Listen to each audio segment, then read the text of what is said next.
Comme tous les matins, nous voici sur Studio Kalita dans Un jour notre histoire, notre rendez-vous quotidien afin de découvrir ensemble les hommes et les femmes qui ont fait notre histoire. L'ambiance est électrique ce 17 mai 1977 à Metsudat Ze'ev, la forteresse de Ze'ev. Dans ce bâtiment, nommé à la mémoire de Ze'ev Jabotinsky, des hommes se pressent autour de Menachem Begin. L'homme qui vient de passer 29 ans dans l'opposition vient de recevoir des mains du peuple israélien 43 mandats. 43 mandats. C'est 11 mandats de plus que le parti du Maharar, parti travailliste dirigé par Shimon Peres. Maharar qui vient de perdre 19 sièges depuis la dernière élection de 1973. Ce soir, c'est le Ma'apar, la révolution politique qui vient de se produire en Israël. Pour la première fois depuis sa création en 1948, c'est la droite qui emporte ces élections. Begin, juif polonais, ayant rencontré très jeune Jabotinsky, ancien chef du Betar, ancien prisonnier du goulag soviétique, ancien commandant de l'Irgun et surtout ancien chef de l'opposition. Pendant 29 ans, Begin a été traité en paria par les élites gouvernantes israéliennes. Ben Gurion refusait même de l'appeler par son nom. Quand il était obligé de le mentionner, il l'appelait le député à la droite du député Bader. Alors ce soir, quand les résultats sont enfin connus, Begin prend la parole.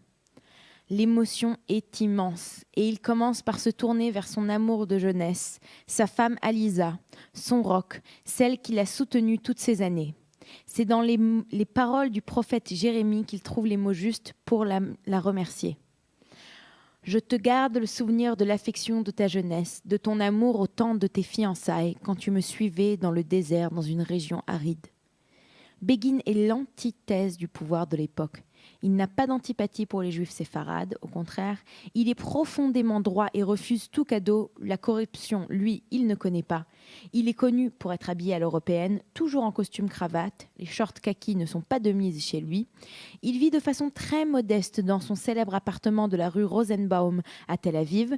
Le salon qui reçoit les convives dans la journée se transforme en leur chambre à coucher à Aliza et à lui la nuit venue.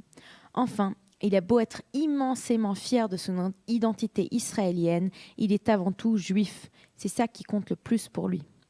Cette identité juive, elle le suit de partout. Elle le précède même. Il devient d'abord et avant tout le premier ministre de l'État juif.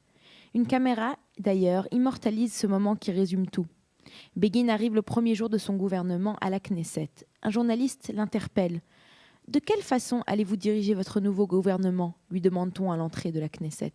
« À la façon d'un bon juif » répond Begin avant de rentrer dans le bâtiment. Ce soir du 17 mai, Begin est entouré de ses fidèles compagnons, ceux qui ne l'ont pas quitté toutes ces années. Les sondages montraient ces dernières semaines que le Maharar allait mal.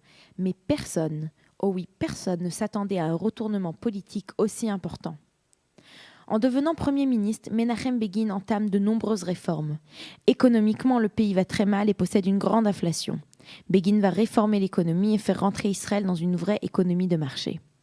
Begin va aussi instaurer une véritable égalité entre tous les Israéliens. Il croit en la méritocratie et non en la vitamine protexia, ces liens personnels qui ouvrent les portes aux bien nommés. Contre toute attente, c'est Begin, le leader de droite, qui va signer le premier accord de paix avec un pays voisin arabe.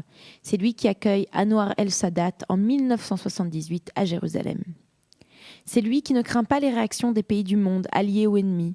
Si le pays d'Israël est en danger, il n'a pas peur de lancer les avions de chasse de l'armée afin de détruire à des milliers de kilomètres une centrale nucléaire ennemie. Enfin, c'est lui qui, au moment de sa sortie du monde politique en 1983, se retirera complètement dans son petit appartement. Contrairement à beaucoup de politiques d'aujourd'hui, après avoir pris congé, il ne fera pas une énième réapparition quelques années plus tard. Quand Begin décède en 1992, son testament indique qu'il refuse d'avoir des obsèques nationales. Il ne veut pas non plus être enterré sur le mont Herzl dans la division des grands de la nation. C'est à côté de sa femme et de ses frères d'armes, Meir Feinstein et Moshe Barazani, qu'il veut reposer. Jusqu'à nos jours, Menachem Begin est l'un des hommes politiques les plus aimés et les plus respectés en Israël. Il n'est pas rare de rencontrer son portrait en photo ou peint sur les murs des rues israéliennes, dans les chouks, les marchés, dans les boutiques et chez les particuliers. Une révolution démocratique extraordinaire. C'était il y a 40 ans, le 17 mai 1977. Bonne journée à vous et à demain.